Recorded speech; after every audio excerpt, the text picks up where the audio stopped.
E para fazer um contraponto sobre o que é direito privado, ele vai nos explicar o que é direito público. Pode ser? Tudo bom, Joyce? Então, obrigado aí pelo convite. Né? Bom, a gente se depara com essa pergunta, né? Quando a gente estuda direito público, direito privado. O que é direito público? O que é direito privado? Como que a gente diferencia as duas coisas, né? Acho que eu vou adiantar dizendo que eu nunca encontrei uma definição conclusiva, né, que resolva o problema. Mas ainda assim eu acho que a distinção ela tem um sentido, ela tem uma razão de ser. Né? Bom, vamos lá. Essa classificação, né, direito público, direito privado, ela é de certa forma uma convenção. Né? A gente olha para o mundo das relações jurídicas e a gente agrupa elas em duas grandes categorias: direito público e direito privado. Né? E para isso a gente precisa de alguns parâmetros. Né? Mas quando a gente faz essa separação, né, algumas questões são importantes. Uma primeira delas, né, é o que vai ser enquadrado como direito público, o que vai ser enquadrado como direito privado. Né? Quais elementos a gente vai colocar em cada conjunto.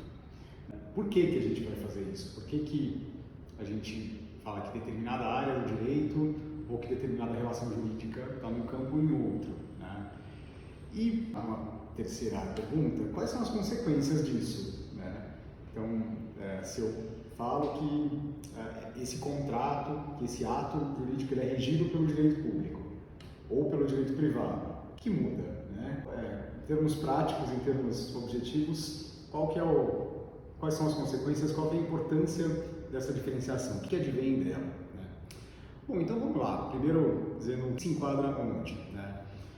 Naquele livrinho que eu passo para vocês no começo do curso, do Fundamentos de Direito Público, né, do Carlos Ari Sanfeld, ele elenca, né, alguns critérios, alguns parâmetros que são usados, né, para a gente fazer essa distinção, para a gente saber quando estamos diante do direito público.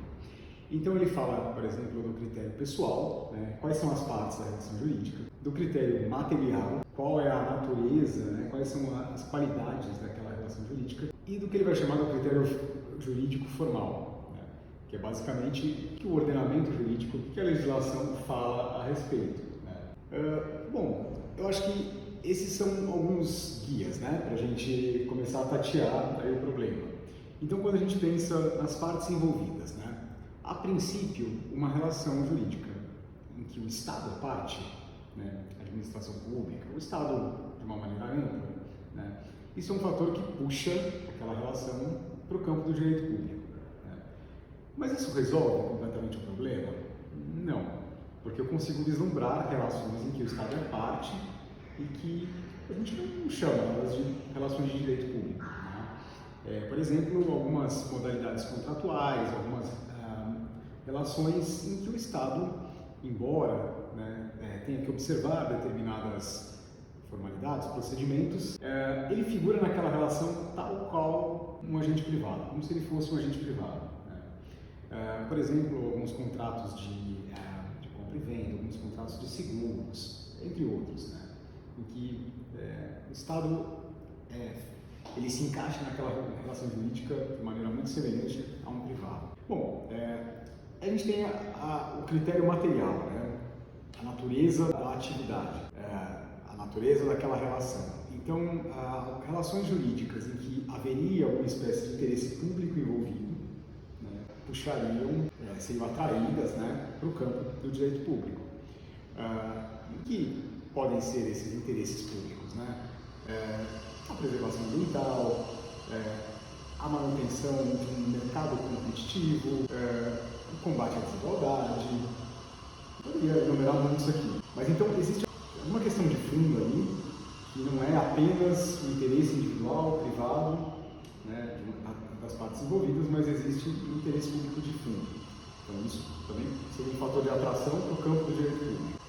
Bom, e aí quando a gente pensa as matérias, né, que a gente costuma enquadrar em uma coisa ou em outra. Quando a gente fala em direito público, o que vem à cabeça de cara? Né? O direito constitucional, o direito administrativo, o direito tributário, o direito ambiental, o direito processual, né? O direito processual civil, inclusive, porque, no fundo, ele é um conjunto de normas que, embora incidam sobre relações entre privados, que vão utilizar o direito privado como direito material, né? Mas no fundo o direito processual civil diz respeito à tutela jurisdicional de relações privadas, né?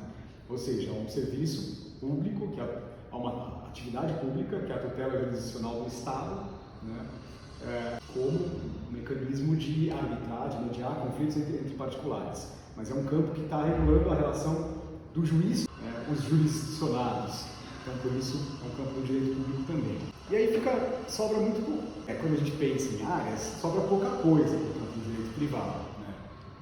Embora o que sobra, os campos que sobram sejam muito extensos, né? Então, sobra o quê? Sobra o direito civil, né? Sobra o direito societário, né? O direito empresarial. Basicamente isso, né? E aí tem algumas áreas que ficam aí numa espécie de zona cinzenta, zona de fronteira, como o direito do trabalho, o direito do consumidor, né?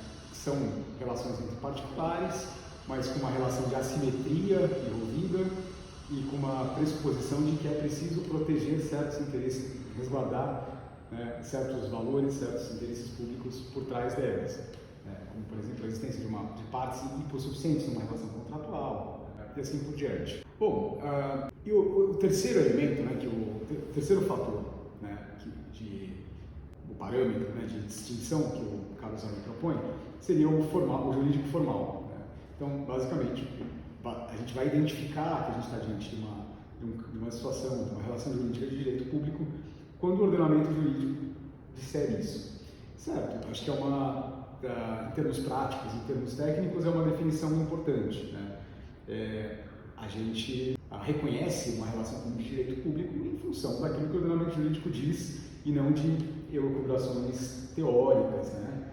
Mas ela é um pouco tautológica, porque em algum momento quem fez a legislação, né, enquadrou um conjunto de situações aqui ou ali, né? Então ela não responde muito para a gente o porquê uma área, um campo, né, foi enquadrado como direito público ou direito privado, né? Eu estou dizendo isso para pontuar que os outros parâmetros têm a sua importância também. A gente não consegue resolver o problema completamente apenas assumindo que a legislação nos fornece a resposta, né? Bom, mas vamos lá, vamos falar um pouquinho sobre as consequências, né, do enquadramento, né, que talvez seja o aspecto mais importante. Então, quando a gente está diante do direito público, a gente assume que está valendo ali um regime jurídico, né, com uma série de princípios, de categorias, né, que são próprias a ele e que vão fazer com que aquele campo opere de uma maneira diferente do que acontece numa relação de direito privado, né? Bom, quais que são os mais importantes, né? Primeiro, a ideia do interesse público. O direito público ele está sempre protegendo um interesse público, né? O interesse público que está expresso no ordenamento jurídico de alguma forma, né, como valores, objetivos, princípios, né, que estão de alguma maneira abrigados pelo direito, né? Então, esse interesse público sempre deve ser levado em consideração. Aquela relação jurídica ela é de alguma maneira informada por essa premissa. A presença desse elemento, né, do interesse público, ela é acompanhada por uma proposição de que as partes daquela relação, né, elas estão numa situação de indisponibilidade do interesse público. E aí a gente começa a ter um gancho importante para a gente contrastar, para a gente comparar, né, o direito público com o direito privado. Aquilo que os interesses protegidos eles não são disponíveis, ou seja, a parte que está defendendo eles não pode abrir mão deles, né? Ela não pode abrir mão de agir de maneira a maximizar o alcance daquele objetivo ligado a uma noção de interesse público, né? Então, por exemplo, quando eu estou pensando numa situação de direito penal, né, que é um campo inquestionavelmente enquadrado, né, como de direito público. Então, alguém, por exemplo, praticou uma conduta ali ilícita, né? Existem órgãos que são incumbidos de investigar aquela situação, de eventualmente oferecer uma denúncia, né? E depois o judiciário é obrigado a julgar aquele caso, conforme a lei, enquadrando ele, né, ou não nos tipos previstos no ordenamento, impondo uma sanção, né? Ninguém pode abrir mão de fazer nenhuma dessas etapas, dessas atribuições, né, de exercer as suas competências e de impor àquela situação, né, aquilo que hipoteticamente está previsto na lei como uma consequência daquela conduta. Então, o interesse público é indisponível. O delegado não pode abrir mão de investigar, o promotor não pode abrir mão de acusar porque acha, por exemplo, que o sujeito já aprendeu com aquela situação e não é o caso. O juiz não pode se furtar também a enquadrar aquela conduta em função da lei. Se eu pensar, por exemplo, um procedimento de venda de um ativo público, né, ou de contratação de um serviço público, né, da mesma maneira, os agentes públicos, os agentes administrativos que estão envolvidos nessa transação, eles têm que realizar a melhor transação possível em face do interesse público, né? Aquela que garante o melhor serviço, a melhor compra, pelo menor custo, né? E assim por diante. Quando eu olho para o direito privado, é diferente, né? Os direitos, os interesses são disponíveis. As partes podem abrir mão de maximizar o seu bem-estar, vamos dizer assim, de proteger da melhor forma possível o seu interesse. Você pode, por exemplo, comprar uma roupa na loja da sua amiga. Não porque aquela é a melhor roupa, não porque ela tem o melhor preço, mas simplesmente porque você gosta da sua amiga, né? Você pode usar o serviço de advocacia, né, de um conhecido seu, porque você simpatiza com aquela pessoa, não porque aquele seja o melhor serviço. Então, isso é uma primeira distinção importante, né? Quais são os interesses protegidos? Bom, uma segunda distinção que tem a ver com essa, né? Acho que todos esses parâmetros, esses princípios de cada campo, eles estão interligados, né? Que é a questão da vontade, né, e da margem de escolha que os agentes têm na prática de um determinado ato jurídico, né? Quando eu estou no campo do direito público, eu estou diante de um campo em que prevalece a ideia de legalidade. Ou seja, um agente só pode fazer aquilo que a lei determina ou que ela, de alguma maneira, faculta, né? E tudo deve ser feito seguindo procedimentos, atos, formalidades, né, que estão definidas ali no ordenamento jurídico. Uma margem muito pequena de variação em função de algo previamente estabelecido, previsto, né? Então, essa é a premissa, vamos dizer assim, é a rigidez, um enquadramento muito exato, muito preciso do que pode e do que não pode ser feito, né? Então, vamos pensar, por exemplo, tem um Estado, né? O Estado está lá com uma sobra de recursos e tem um governador muito proativo. Aí o governador, ele resolve abrir, por exemplo, uma fábrica de remédios, uma fábrica de medicamentos. Ele pode? Bom, eu falei para você, né, que o princípio da legalidade, ele só pode fazer aquilo que está previsto no ordenamento. O ordenamento jurídico diz que é competência do Estado fazer política pública de saúde. Uma fábrica de medicamento, que, por exemplo, consiga, né, permita a produção de medicamento em escala, por um preço menor, né, está ligado, de alguma maneira, à realização de uma política pública de saúde? Eu consigo construir um argumento de que tá? Consigo, parece factível, né? Mas esse governador, ele poderia abrir uma fábrica de brinquedos? E agora eu vou pegar uma terceira hipótese, porque essa talvez não tenha te parecido absurda, né? Talvez ela pareça difícil de justificar. Mas esse governador poderia abrir uma fábrica de cigarro? Por que não? Porque não tem justificativa de saúde pública para isso, não teria uma base legal. Na verdade, o cigarro é uma das substâncias que, apesar de ser permitido, há um combate forte em relação à saúde e não tem causar câncer. Então, na verdade, temos campanhas contra o uso, a utilização do cigarro, né? Pois é. Agora vamos pegar a situação intermediária, né, da fábrica de brinquedos. Abrir uma fábrica de brinquedos pode estar ligado a algum objetivo de interesse público? É difícil justificar, mas talvez em relação à educação, dignidade de infância, não sei, daria para tentar. Mas ela está claramente no meio termo, né, entre os dois extremos. Sim. Eu trouxe esses exemplos para tentar ilustrar o seguinte, né? Existe uma certa zona de indeterminação entre o que é atender aos parâmetros da legalidade ou não, né?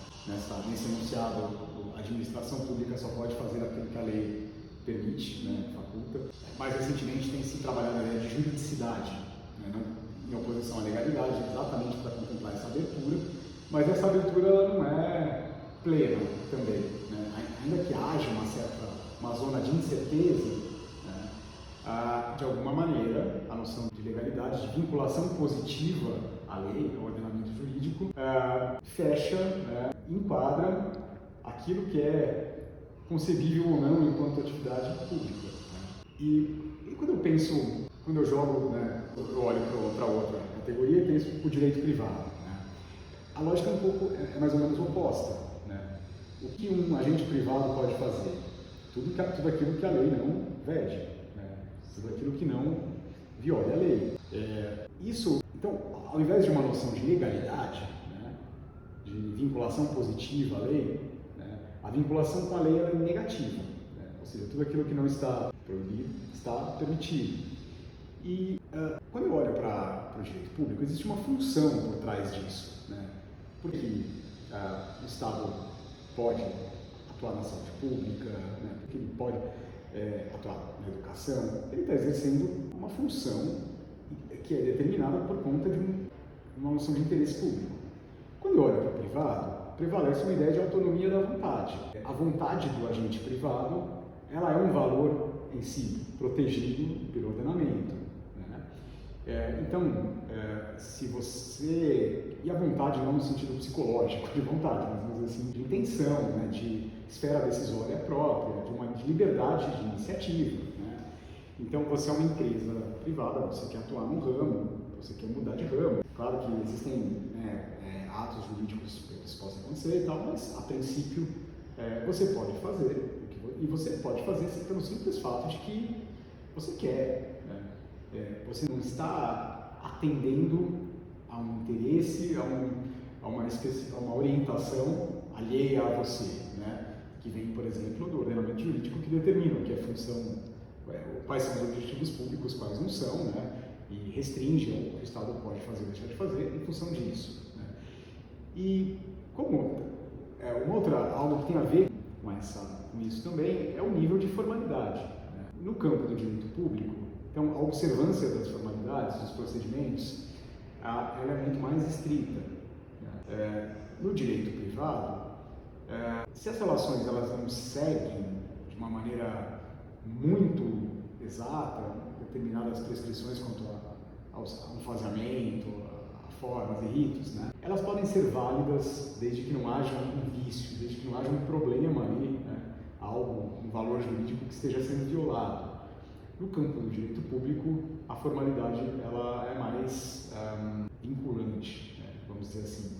E isso se deve também a essa ideia da indisponibilidade do interesse público, né? A formalidade ela é algo que é pensado como um mecanismo para garantir uma série de coisas. Por exemplo, né, seguir um procedimento que leve a administração pública à melhor decisão. Documentar e registrar tudo aquilo que a administração pública faz, permitindo que ela seja objeto, que ela possa sofrer um controle, né, algum tipo de questionamento, e assim por diante, né? Bom, e uma outra dimensão aí que diferencia as coisas, né, que tem a ver vem nessa mesma esteira, é a questão da transparência, né, e da intimidade, né?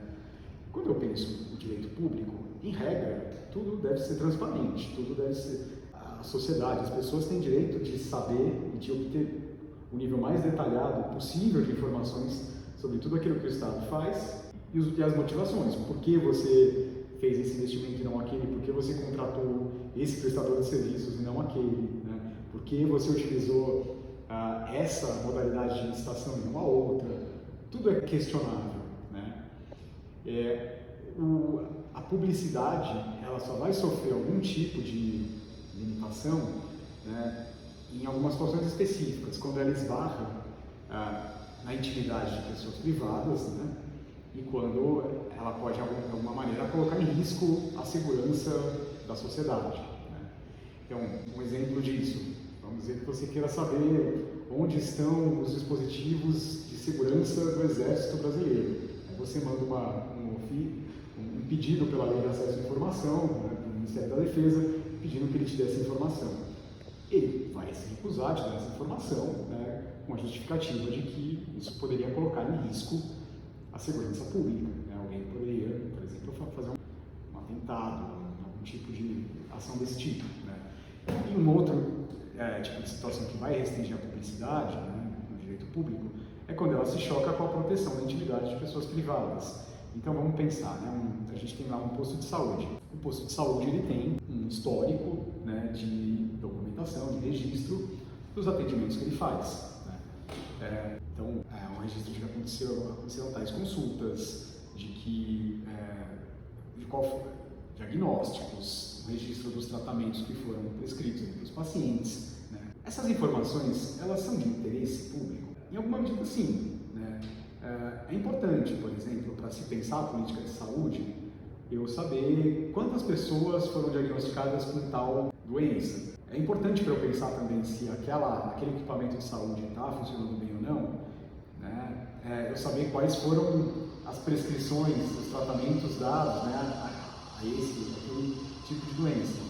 Mas não é importante eu saber, por exemplo, qual foi o diagnóstico que a Joyce teve quando ela, né, foi naquele posto de saúde. Então, esse tipo de informação, ele, com certo, né, cuidado, que dê um resguardo, né, que impeça a abertura, né, a divulgação de dados pessoais sensíveis, ele é um dado de interesse público, né? Mas ele passa por esse tipo de restrição. Então, por exemplo, com o apagamento de nomes, né? E quando a gente olha para os agentes privados, né, existe esse princípio de publicidade? Não, é um pouco o inverso, né? Prevalece uma proteção da intimidade, porque a sua vida particular, muitas coisas da sua vida particular não são de interesse público, e a proteção da sua intimidade é um valor em si, certo? Então, esses são alguns traços importantes, algumas consequências importantes, né, da distinção dos regimes. Mas, vamos lá, quando a gente pensa o direito privado, né, e o que está sendo realmente protegido por ele, né? Será que essa distinção, que, por exemplo, o interesse público e a proteção do interesse particular, ela resiste a uma reflexão mais profunda? O direito privado, por exemplo, ele tutela os contratos, né? O direito contratual é um campo bastante, vamos dizer assim, talvez aquele mais emblemático que a gente poderia chamar de direito privado, né? E um contrato, por exemplo, ele tem cláusulas que podem ser negociadas entre as partes e tem cláusulas que não podem, né? Estou falando aqui daquela distinção entre normas de ordem pública, né, direito cogente e normas dispositivas, né, normas que particulares podem abrir mão. Quando eu penso, por exemplo, o direito de família, né, que também está no campo do direito privado, eu tenho, comparando o direito de família com o direito contratual, né, eu tenho uma incidência muito maior de normas de ordem pública no direito de família do que no campo do direito contratual. Os particulares têm uma margem muito menor para abrir mão, para negociar, né, como que relações de família vão ser ordenadas do que partes contratantes, né? E quando, por exemplo, o direito de família estabelece um dever de cuidar de crianças ou com pessoas idosas, né? Quando o direito de família prevê figuras como a união estável, né, que basicamente impõe algumas consequências patrimoniais em função, né, de uma determinada relação e sem permitir que disposições entre as partes excluam a possibilidade de incidência dessas relações, né? Eu estou protegendo interesses particulares, mas eu não estou exatamente protegendo o direito daquelas pessoas, né? Eu estou protegendo um modo de funcionamento das relações privadas, né? Então, será que essa distinção, a reflexão que eu estou querendo provocar é até onde vai, né, essa diferenciação entre interesse público e interesse particular, né? O interesse público protegido pelo Estado também vai se caracterizar como interesse particular. É seu interesse particular ter um Estado que seja capaz de promover bons serviços públicos, que combata a desigualdade, né, e assim por diante. Então, eu acho que é uma distinção que ela é muito mais de graus do que uma coisa categórica, né? Eu acho que ela tem uma razão de ser. Eu acho que existe assumir que certas relações existe uma presença maior desses princípios princípios, né, que a gente identificou como de um campo ou de outro existem, né, mas se a gente coloca na parede, né, e começa a se perguntar, né, o que está por trás das normas, né, nos dois campos, a gente vai identificando muitas semelhanças também e vai vendo que a distinção ela é, em alguma medida, um recurso pedagógico. Obrigada, professor. Vamos voltar a Caíses daqui a pouco. E vocês acham, se vocês tivessem que definir direito público e direito privado, vocês... Eu acho que nós estamos com a cabeça muito no nicho. Eu ainda diria que tem uma forte distinção de direito público, principalmente de cursar direito administrativo.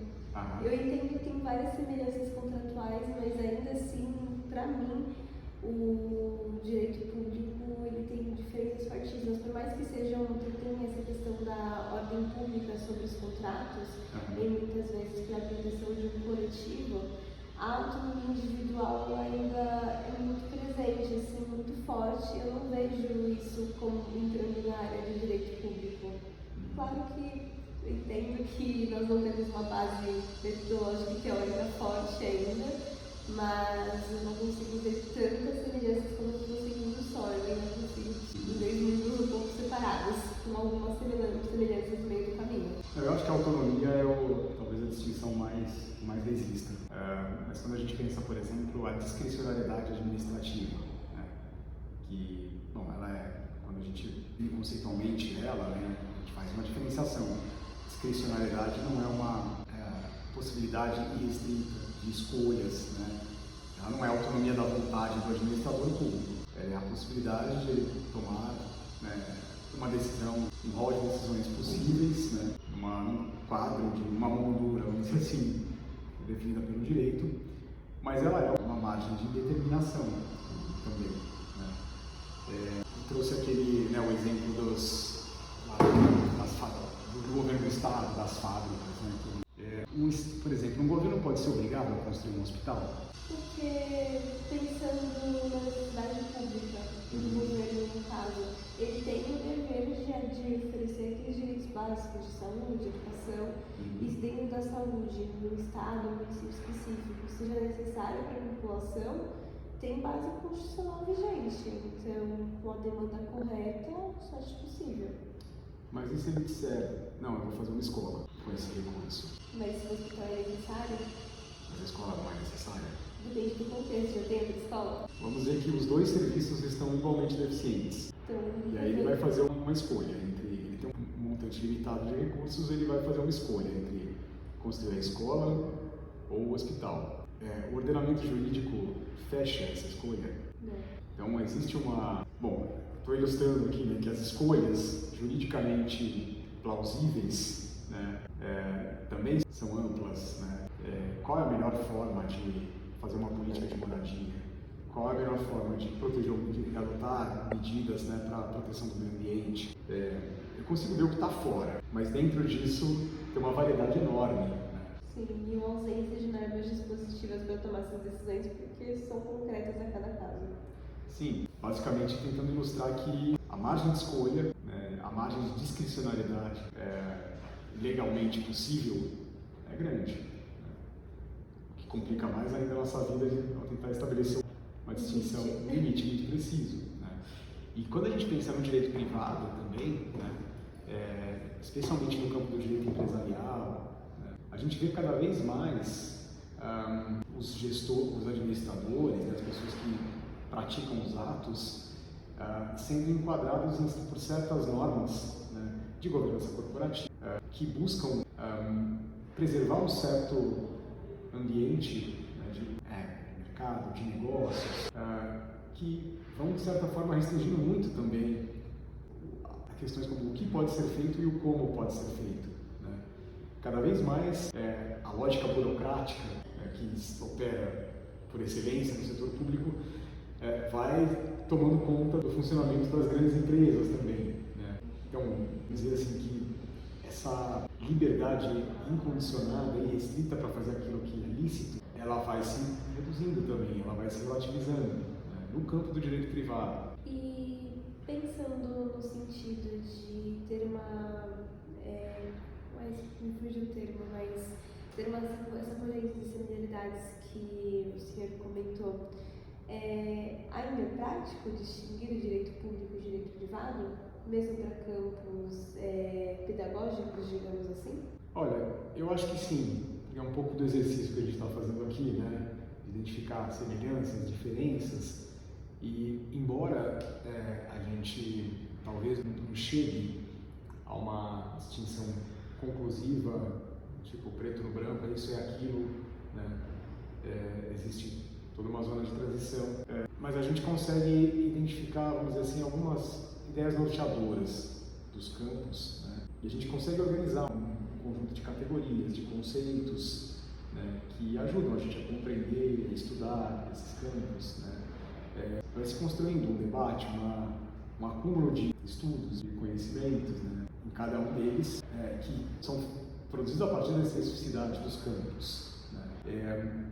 Eu tentei bagunçar um pouco aqui, né, essa distinção, mas é claro que é muito diferente você pensar as normas que vão ser aplicáveis, né, numa situação em que alguém vai sofrer uma condenação penal, né, do nível de exigências quanto à observância de procedimentos, né, quanto ao rito, quanto ao enquadramento, né, daquilo numa hipótese, daquela conduta, né, numa hipótese prevista em lei. É muito diferente do que quando você pensa, por exemplo, numa relação contratual entre duas grandes empresas, em que o direito ele condiciona aquela relação, sim, mas o grau de dano que pode advir de uma maior flexibilização, vamos dizer assim, né, da incidência de normas jurídicas é muito menor. Então, o direito é mais rarefeito, vamos dizer assim, né, quando a gente pensa uma relação emblemática de direito privado, né, dois agentes, sem situações de hipossuficiência, de assimetria, né, estabelecendo uma relação sobre algo que diga respeito ao interesse econômico deles. Obrigada, professor.